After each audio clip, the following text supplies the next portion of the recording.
რეფორმები და საერთაშორისო საგანმანათლებლო კვლევები. სანდო, ობიექტური და აქტუალური ინფორმაცია. დრო გამოცდებიდან გამოცდებამდე ჩვენთან ერთად გადის. გადაცემა გამოცდებიდან გამოცდებამდე თეიკო ანჯაფარიძესთან ერთად.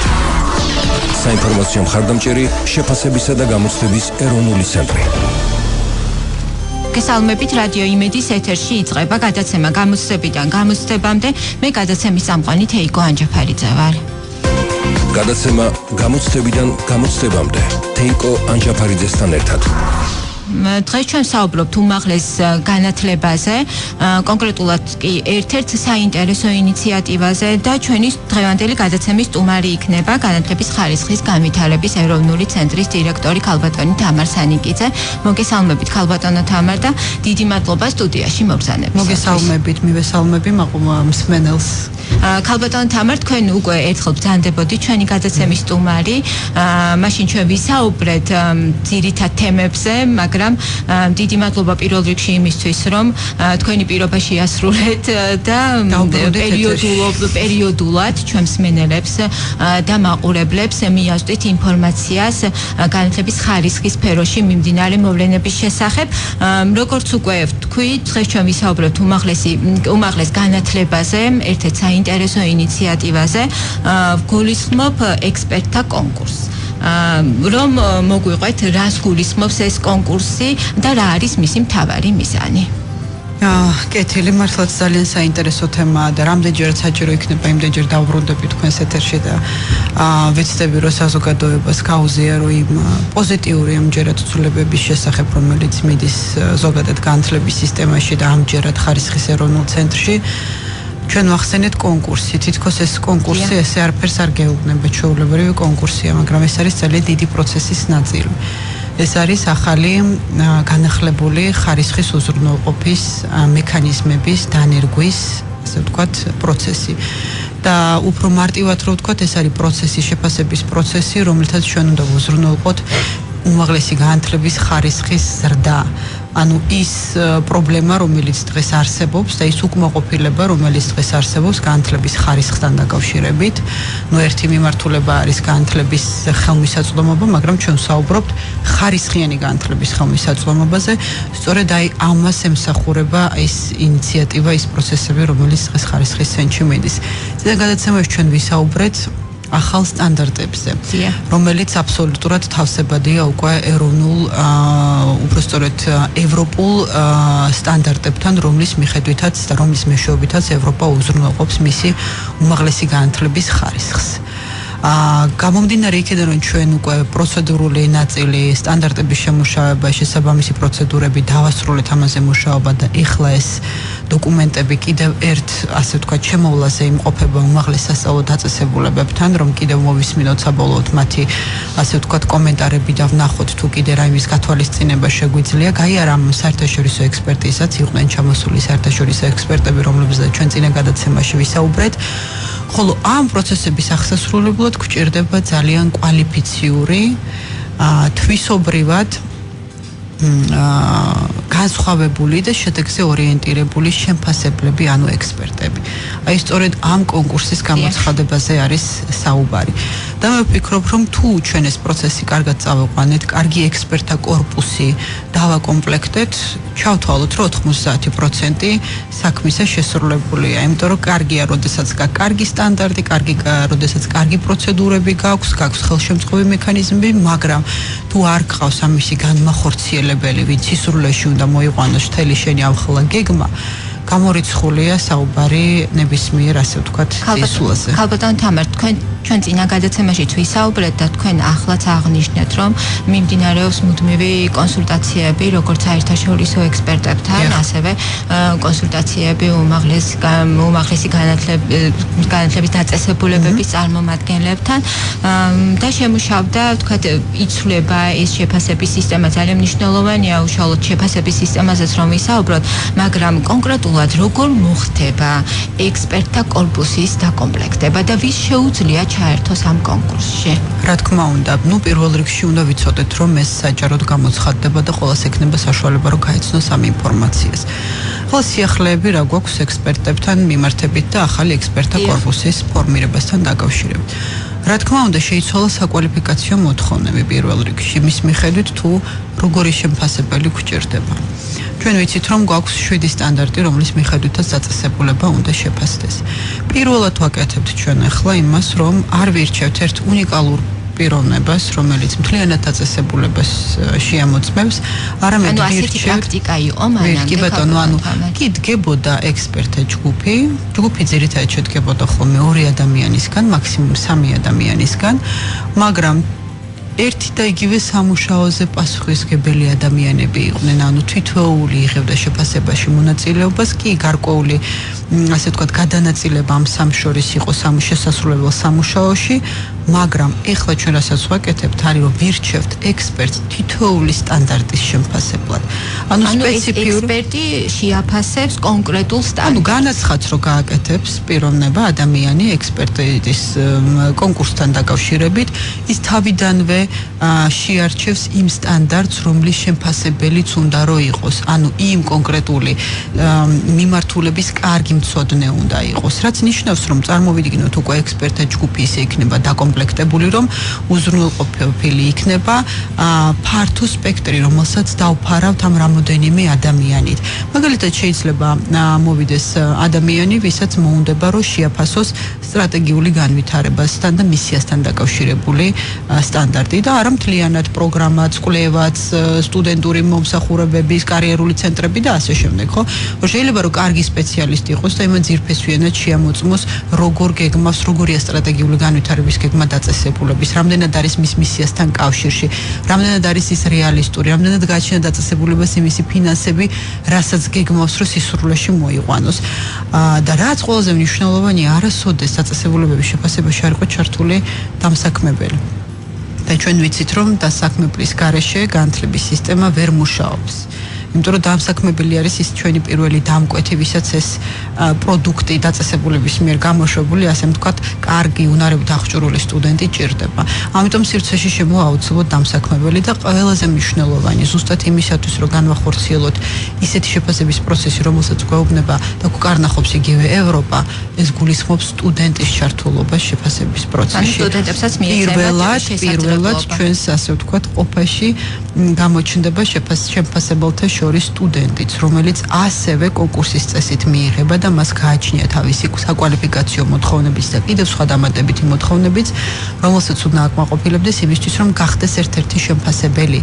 რა თქმა უნდა, ეს ადამიანები სტუდენტის და დამსაქმებლის ჩათვლით იქნება გადამზადებული იმისათვის, რომ ეს შეფასება განახორციელოს და გადამზადებისათვის მუშაობთ მსოფლიო ბანკთან და აპრილში ჩამოგვდის ძალიან როგორ გითხრათ, კვალიფიციურიც არ ითქმის, უკვე იმდენად მაღალი რანგის ექსპერტი ჩამოგხოს, ვინც უნდა გადამზადების მოდულები მოამზადოს სახელმძღვანელო შეფასებისათვის და რომელმაც უნდა გადაამზადოს ექსპერტები იმისათვის, რომ მათ კვალიფიციურად და სრულფასოვნად შეფასოს ეტაპი რამდენი ხანი გაგრძელდება, ანუ პირველი ეტაპი ეს არის რეგისტრაცია, რა იქნება შემდეგ და თქვენ თქვით, რომ პრინციპში შეზღუდული არ არის და ალბათ ნებისმიერ მსურველს ვისაც აქვს შეხება და ვისთვისაც საინტერესოა და ვისთვისაც სულ ერთი არ არის განათლების სისტემაში მიმდინარე მოვლენები, მას ექნება შესაძლებლობა, რომ ამ პროცესში ჩაერთოს. მაგრამ მაინც ალბათ არსებობს კონკრეტული კრიტერიუმები. რა თქმა უნდა, კრიტერიუმები არსებობს და კრიტერიუმები გაწერილია და მოთხოვნები დადგენილია იმ სტანდარტებთან მიმართებაში, რომლის შეფასების სურვილიც ექნება ამა თუ იმ პიროვნებას. ძალიან მნიშვნელოვანია თქვენ აღნიშნეთ, რომ უნდა კონდეს სურვილი და უნდა იყოს მოტივირებული. ეს ძალიან მნიშვნელოვანია მართლაც, მაგრამ გარდა ამისა იქ არის კონკრეტული საკვალიფიკაციო მოთხოვნები, რომელსაც უნდა აკმაყოფილებდეს ესა თუ ეს ექსპერტი. თვითონ კონკურსის პროცესი იქნება გახსნილი და გახსნილობაში გულისხმობ როგორც ჩართულობის კუთხით და შერჩევის კუთხით გახსნილი, ასევე ეს არ იქნება ერთჯერადი აქტი. ჩვენ კონკურსს გამოვაცხადებთ, ასე ვთქვათ, გრძელვადიანს, რაც ნიშნავს, რომ გამცხადებლებს და აპლიკანტებს ექნებათ საშუალება, რომ პერიოდულად გააკეთონ განაცხადები ეს არ იყოს ერთჯერადი აქტი, ხოლო ჩვენ პერიოდულად იმის მიხედვით თუ რა ნაკადით შემოგვივა, მათი შეფასება მოვახდინოთ და მათი გადარჩევა მოვახდინოთ. ამიტომ ჩვენ ვფიქრობთ, რომ ალბათ მთელი გაზაფხული ღია იქნება კონკურსის ფანჯარა და შეძლებენ მიიღონ მონაწილეობა როგორც საქართველოში მყოფმა, ასევე საერთაშორისო დონეზე საზღვარგარეთ მყოფმა ასე ვთქვათ ექსპერტებმა. არ არის საქართველოს მოქალაქე იყო. არ არის აუცილებელი, ნამდვილად არ არის აუცილებელი, მაგის გარდა პირდაპირ შემიძლია გითხრათ, რომ უკვე არსებობს ექსპერტთა კორპუსი, რომელიც ძალიან დაკომპლექტებულია საერთაშორისო ექსპერტების მიერ. ანუ ეს არიან უკვე ის ადამიანები, საერთაშორისო ექსპერტები, რომლებიც ჩვენ ნელ-ნელა აკრედიტაციის და ავტორიზაციის სივრცეში უნდა შემოვიყვანოთ. და ეს ახალი სტანდარტები და მით უმეტეს თავიდან შეფასებები, შესაძლოა წინასწარი შეფასებებიც გულისხმობს სწორედ ამ საერთაშორისო ექსპერტების ჩართულობას. ქალბატონ თამარ, კიდევ ერთი კითხვა, ჩვენ ვისაუბრეთ, რომ პრინციპში ის შეუძლია ნებისმიერ მსურველს. ჩართვა აი ამ პროცესში და არსებობს კონკრეტული ჩარჩო, არსებობს კონკრეტული სტანდარტი, რომლის მიხედვითაც მოხდება ექსპერტთა კორპუსის დაკომპლექტება.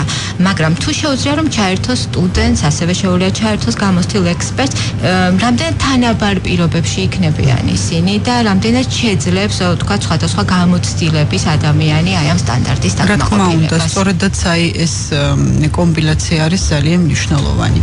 ეს არის უკვე ცენტრის პასუხისმგებლობა უზრუნველყოს ისეთი ექსპერტთა ჯგუფის შედგენა შესაძლებელად, რომელიც ფარავს ყველა იმ ასპექტს, რომელიც საჭირო შეფასების განსახორციელებლად. სწორედ იმიტომ, რომ სხვადასხვა კვალიფიკაციის, სხვადასხვა რანგის ადამიანები შეკრიბოს ერთად, რომელსაც ერთობლიობაში შეიძლება შეფასების განხორციელება, არის უბრალოდ ის გამოწვევა, რომელსაც უნდა უპასუხოთ. სტუდენტს ექნება თავისი კონკრეტული შეფასების, ასე ვთქვათ, ობიექტი. ადამიანს მაგალითად რომელმასაც უნდა პროგრამის შეფასება, იმის საკვალიფიკაციო მოთხოვნები განსხვავებულია, მაგალითად იმისი სამუშაო ასე ვთქვათ განრიგით სხვანაირია და რაც თავარია ამ ჯგუფს ეყოლება თითოეულ ჯგუფს თავისი ხელმძღვანელი, რომელიც იქნება ვალდებული, რომ მათ მუშაობას გაუწიოს კოორდინირება ისე, რომ დაასკვნა, რომელსაც უკვე წარმოადგენს შემფასებელთა ჯგუფი, იყოს მართლაც ყოვლის მომცველი და ისეთი, რომელიც საჭიროა გადაწყვეტილების მისაღებად. დღეს გვაქვს აქაც პრობლემები და გვაქვს კითხვის ნიშნები. ზოგადად, რომელიც შეეხება დასკვნის ხარისხს, რამდენად იკითხება იქიდან ინფორმაცია, რამდენად კარგად არის არგუმენტირებული ის ხარვეზები, რომელზედაც ექსპერტი მიუთითებს. ანუ ბევრი სამეცადინო გვექნება, თუმცა ჩამოყალიბებული გვაქვს უკვე როგორ უნდა ვამეცადინოთ ეს ადამიანები, ვინ შემდეგ უნდა ჩაერთონ ამ შეფასების პროცესში. ძალიან მნიშვნელოვანი მომენტი არის ის, რომ თვითონ მათ ფუნქციებში, რომელიც აქამდე ქონდათ, იქაც შესულია სიახლეები. მაგალითად, არ არსებობდა დასკვნის პროექტის მცნება. რატო არის დასკვნის პროექტი მაგალითად მნიშვნელოვანი? შემფასებელს გაუჩნდა ვალდებულება, რომ დასკვნის პროექტის ფარგლებში ძირითად მიგნებებზე დაწესებულება ჩააყენოს წინასწარ საქმის კურსში. ეს კეთდება იმისათვის, რომ დაწესებულებამ შეძლოს არგუმენტირებული, დასაბუთებული პასუხების, ანუ შესაგებლის მომზადება დასკვნაზე. რაც ნიშნავს, რომ ეს უკვე პაკეტად ერთად მივა საბჭოზე, ვინც გადაწყვეტილება უნდა მიიღოს. დღეს ცოტა ქაოტურია ეს, ცოტა კი არა, კარგად ქაოტურია, რადგანაც დასკვნის პროექტი, არგუმენტირებული დასაბუთებები, ეს კომპონენტები რომ არ არსებობს, ძირითადი განხილვა მე დაწესებულების მხრიდან რაიმე პრეტენზია წამოაყენოს, ხდება უშუალოდ საბჭოს ხდომის დროს, რაც არ იძლევა არანაირ საშუალებას, რომ ის დაადასტუროს დოკუმენტით, მოიტანოს დამატებითი ინფორმაცია, მოხდეს მსჯელობა ამაზე და ასე შემდეგ. ანუ ყველა ის დეტალი და ნიუანსი გავითვალისწინეთ, რაც ხელს უშლიდა რეალურად კარგი შეფასების პროცესის განხორციელებას. ქალბატონ თამარ, ჩვენი დრო სამწუხაროდ იწურება და ბოლო კითხვა, თავად უმაღლესი სასწავლებლები როგორ უყურებენ და როგორ აფასებენ ამ პროცესს და ძალიან მოკლედ რა იქნება შემდეგი? ძალიან მნიშვნელოვანია, ძალიან კარგია, რომ ეს შეკითხვა დასვით, იმიტომ რომ თუ არ იქნებიან ისინი თავიდან ბოლომდე ინფორმირებულები და თუ არ გახდებიან ისინი აი ამ პროცესების ნაწილი, ისე შედეგს ვერ მოვიტანთ, იმიტომ რომ ჩვენ არ გვჭირდება რეზისტენცია. ჩვენ გვჭირდება თანამშრომლობა, იმიტომ რომ თვითონ ეს შეფასება არის შედეგზე ორიენტირებული და განვითარებაზე ორიენტირებული შეფასება, რომელიც ხელშემწყობ მექანიზმად უნდა ჩამოყალიბდეს უმაღლესი სასწავლებლებისათვის. იმიტომ რომ როგორც იქნება გარეშეფასების მექანიზმები, ისეთივე შიდა მექანიზმები უნდა დანერგოს ხარისხის უზრუნველყოფის დაწესებულებამ და განავითაროს. ამიტომ ამ პროცესებში თავიდან ბოლომდე შემოვიყვანეთ დაწესებულება. და რა იქნება შემდეგი ნაბიჯი, შემდეგი ნაბიჯი არის ექსპერტთა კორპუსის დაკომპლექტებას, რომ დავამთავრებთ, იწყება მათი ტრენინგები, ხოლო ზაფხულში ჩვენ გავაკეთებთ საპილოტო შეფასებებს. აი ეს იქნება ძალიან მნიშვნელოვანი მომენტი, საიდანაც ჩვენ დავინახავთ ყველა იმ ხარვეს და ყველა იმ საჭიროებას, რომელსაც შემდეგ უკვე შეფასების პროცესში უნდა მივაქციოთ ყურადღება. და აი ამ პილოტირების რეჟიმში ჩამოგვყავს ისევ და ისევ უცხოელი პარტნიორები, ექსპერტები, რომლებიც თავის გამოცდილებას გაუზიარებენ ჩვენ ექსპერტებს და რეალურად ერთად იმუშავებენ იმისათვის, რომ ამ ახალი სტანდარტების სრულყოფილად დანერგვა მოხდეს. ძალიან დიდი მადლობა ამ მომწურავი ინფორმაციის მოწოდებისათვის. შევახსენებთ ჩვენ მსმენელებს, რომ ჩვენი გადაცემის სტუმარი იყო განათლების ხარისხის განვითარების ეროვნული ცენტრის ხელმძღვანელი ქალბატონი თამარ სანიკიძე. რეფორმები და საერთაშორისო საგანმანათლებლო კვლევები. სანდო, ობიექტური და აქტუალური ინფორმაცია. დრო გამოცდებიდან გამოცდებამდე ჩვენთან ერთად გადის. გადაცემა გამოცდებიდან გამოცდებამდე თეიკო ანჯაფარიძესთან ერთად. საინფორმაციო მხარდამჭერი შეფასებისა და გამოცდების ეროვნული ცენტრი. ბრუნდებით პირდაპირ ეთერშია გადაცემა გამოცდებიდან გამოცდებამდე და ჩვენი მეორე ნაწილის სტუმარი არის სასწავლო უნივერსიტეტ გეომედის საზოგადოებასთან ურთიერთობის სამსახურის უფროსი ბატონი პაატა ჩიქოვანი. დიდი მადლობა ბატონო პაატა გადაცემაში მობრძანებისათვის. მადლობა რომ ხართ ჩვენი გადაცემის სტუმარი. ბატონო პაატა, გადაცემის პირველ ნაწილში ჩვენ საუბრობდით უმაღლესი განათლების შესახებ, კონკრეტულად კი საუბრობდით ხარისხზე. აი თქვენი აზრით იმისთვის, რომ სტუდენტმა მიიღოს ხარისხიანი უმაღლესი განათლება, რა უნდა შესთავაზოს მას უმაღლესმა დაწესებულებამ? მადლობთ მოწვევისათვის, მოგესალმებით. მივესალმები ჩვენ რადიო მსმენელს.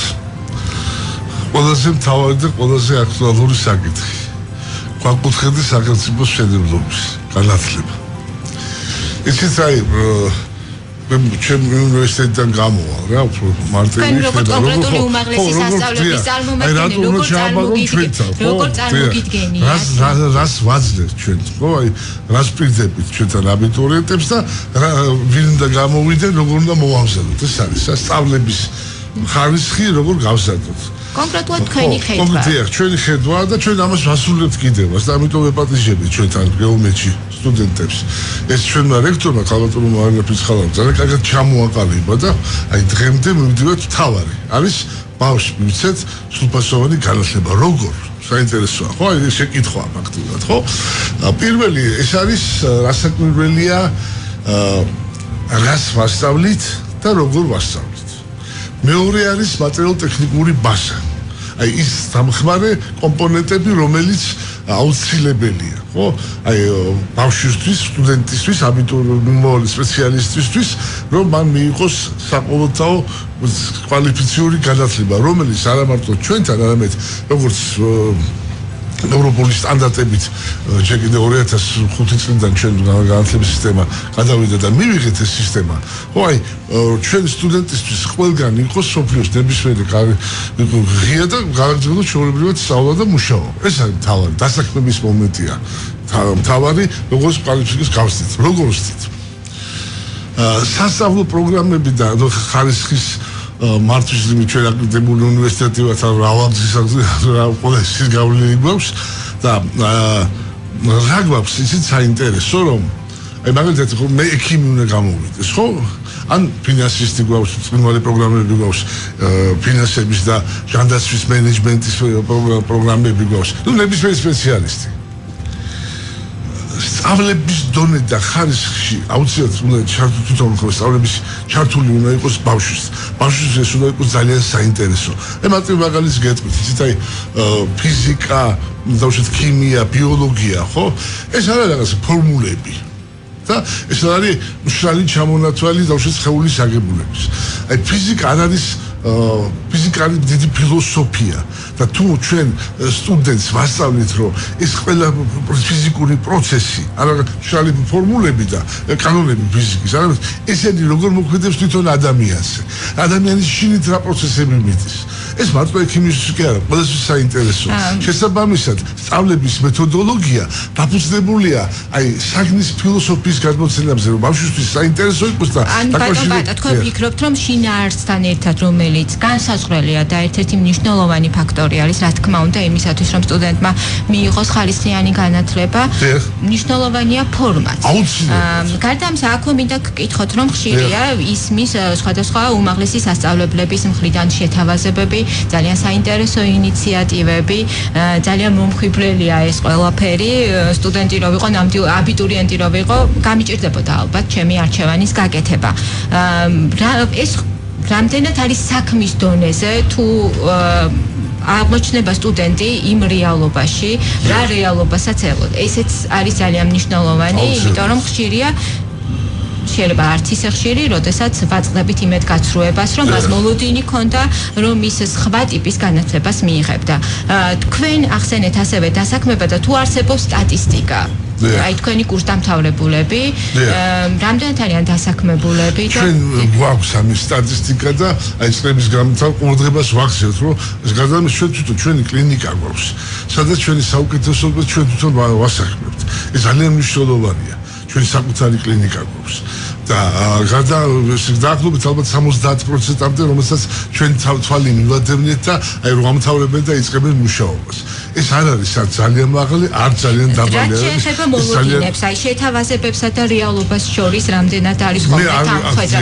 ზოგადად რო ვისაუბროთ, რა თქმა უნდა, უმაღლესი განათლების კონტექსტში. თვითონ ჩვენი აი ამიტომ რომ ბავშვის იმედ გაცრუება და ჩვენ ყური დაპირება არ გამოგვივიდეს, ამისთვის ძალიან კარგი მექანიზმი გვაქვს. ჩვენ გვაქვს ღია თავისუფალი, ჩვენ საიძე, მშობელსაც შეუძლია შემოვიდეს და შემოდის კიდევაც. ჩვენი კომუნიკაციის ფორმები ძალიან ღია გვაქვს და თავისუფლად. ამიტომ ჩვენთან ერთად მშობელის თვალს ადევნებს, რომ აი ბავშვი როგორ არის სწავლაში ჩართული.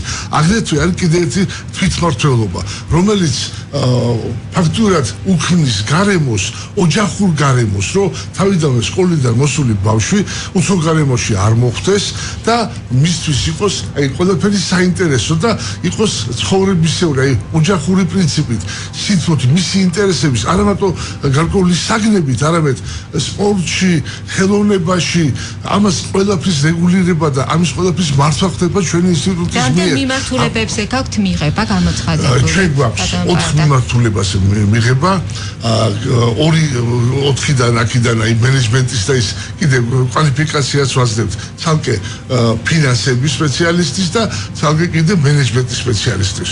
4-ია მთავარი ძირითადი, მაგრამ ამ 4-დან აი მენეჯმენტი მაინც 2-ად იყოფა და 2 კვალიფიცირებული სპეციალისტის დიპლომს ვაძლევთ. გვაქვს ჩვენი დასაკვირველი რეზიდენტურაც და გვაქვს ჩვენი მაგისტრატურებიც ყველა ამ ფაკულტეტებში. და ის არის თან მნიშვნელოვანია რომ ცეცაი იმდენად კარგად რომ მაგისტრატურებიც ჩვენთან შეებიან და ჩვენთან აბარებენ. იმდენად მოსწონდა და იმდენად ერთი ოჯახური პრინციპი და სისტემა. ეს არის აი ცეც როგორ გაცვლილი და დამუშავებული რომ ის გარემო რომელიც ჩვენ შესაძლოა პირველმა შემოვიღეთ, ერთ-ერთმა პირველმა შემოვიღეთ, არ მინდა ზუსტად რომ ვიყო, ერთ-ერთმა პირველმა შემოვიღეთ ჩვენ საგამოსტო ცენტრი. საგამოსტო ცენტრი აბსოლუტურად გამორიცხავს ყოველგვარ ნათესაობას, მეგობრობას, კორუფციაზე არ არის ლაპარაკი, აბსურდია რა. აი ყველაფერს ეს გამორიცხავს. მე ვატარებ ლექტორი, ვაძლევ ინფორმაციას, ვაფასებ მას მისი დასწრებით, მისი აქტივობით, კლასიფიკატორის მიხედვით და აი შემდეგ ბავშვი მიდის თვითონ, ჩდება კომპიუტერთან, საგამოსტო ცენტრში და აბარებს გამოსტებს და იღებს თავის შეფასებას. იქ ვერავინ და ვერაფერი ვერ ევა. ეს ჩვენ ერთ-ერთმა პირველმა შემოვიღეთ. ეს ძალიან მნიშვნელოვანია. ეს აი სწორებით სწავლების ხარისხის გაზრდისთვის პასუხისმგებლობის ნობა და ყველაფერი უფრო მეტია. ვიდრე დავუშვათ ის ქართველები საქართველოში ჯერ კიდევ მაინც ის მომენტია რომ ისინი დათესავიეს. აი ეს აბსოლუტურად ქალბატონმა მარდა ფიცხალავ ეს გამორიცხა ჩვენთან. ქალბატონო პატა ჩვენი დროს და სამწუხაროდ იწურება გადაცემით და თქვენ როგორ ფიქრობთ რამდენად მნიშვნელოვანი არის გაცვლითი პროგრამების არსებობა თუ არის ასეთი შეთავაზებები? შეთავაზებები ჩვენ გვაქვს ხელშეკრულებები დადებული და ჩვენ გაცვლითი პროგრამებისთან ერთად თვითონ ჩვენთან სწავლობს ძალიან ბევრი უცხოელი. ეს ძალიან მნიშვნელოვანია.